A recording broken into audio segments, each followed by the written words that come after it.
Hi, Yuki. How's it going? Hi, how are you? It's really good to see you. Thank you for making the time for this interview. It's gonna be fun. Yes. All right. First question. What do you do and what's your process? So I am an artist slash architect. I work in all range of scales between objects, spaces, atmospheres. Specifically, I work in clay sculpture, spatial installations, and architecture. And then I guess in terms of my creative process, I'm always inspired by the material first, I think. I do gravitate towards the possibilities of a specific material, kind Mhm. of experimenting, discovering its properties, discovering what it can only do, which is kind of inspiring to me, and then letting it do its what Mhm. it can do. Mhm. So I think it also kind of ties into how the sense of touch is very important to me.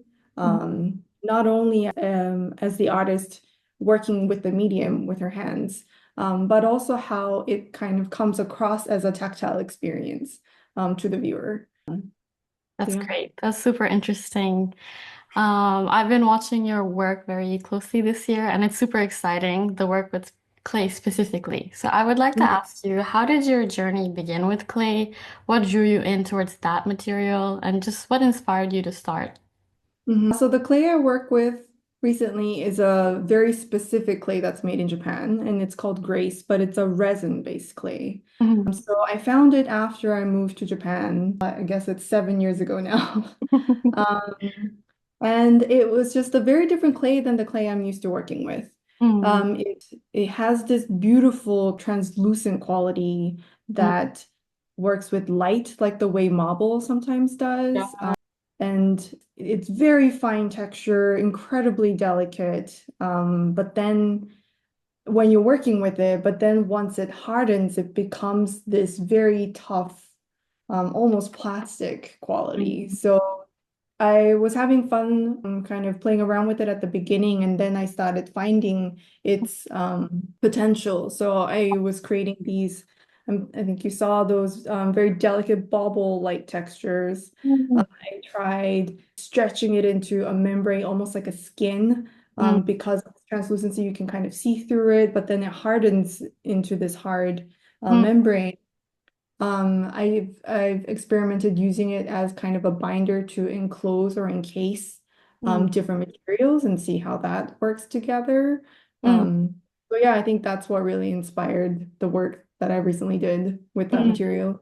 And it was so interesting because I was trying to guess what is this made of? At first, I thought maybe it's wax because it seems so Yeah. like soft to the touch, and even the way Mhm. that light interacts with it, it's very Mhm. translucent. And when I Mhm. found out it was clay, I was kind of shocked because I've worked with clay and I've worked with very rough clay. Mhm. So to see that kind of side of that material expression was just so beautiful to me.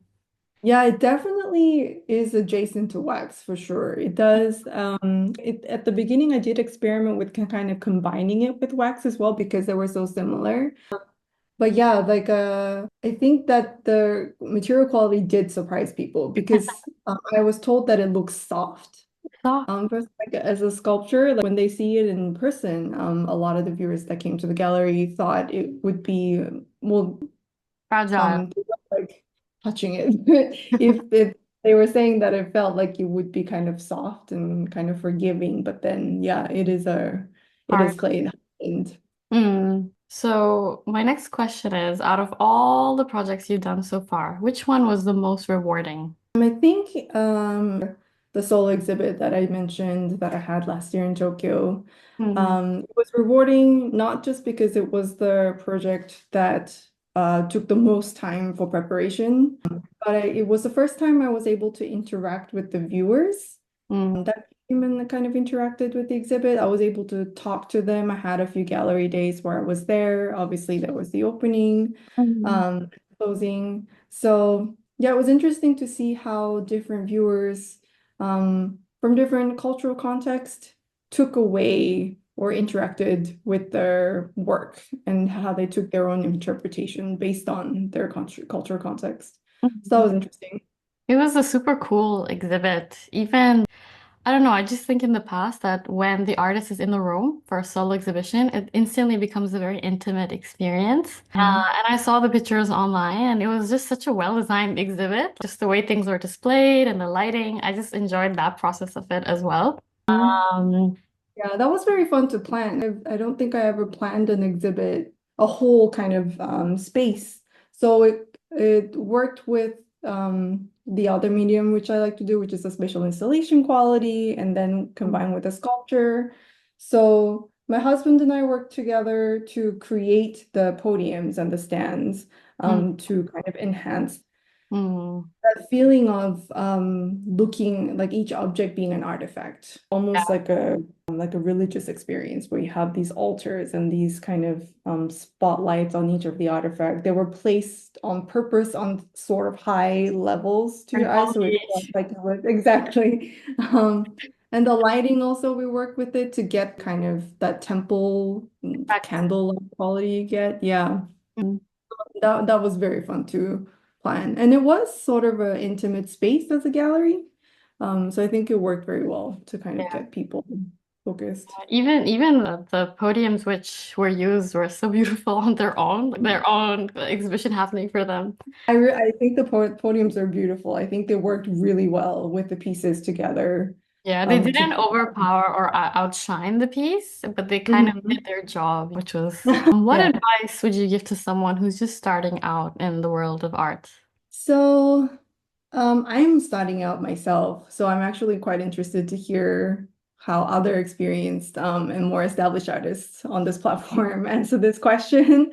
Um, so I guess what I can speak to is how I keep going, and I try to find the next interesting kind of beacon. I try to find the next project, the next thing, whatever kind of excites me to keep going and evolving the work.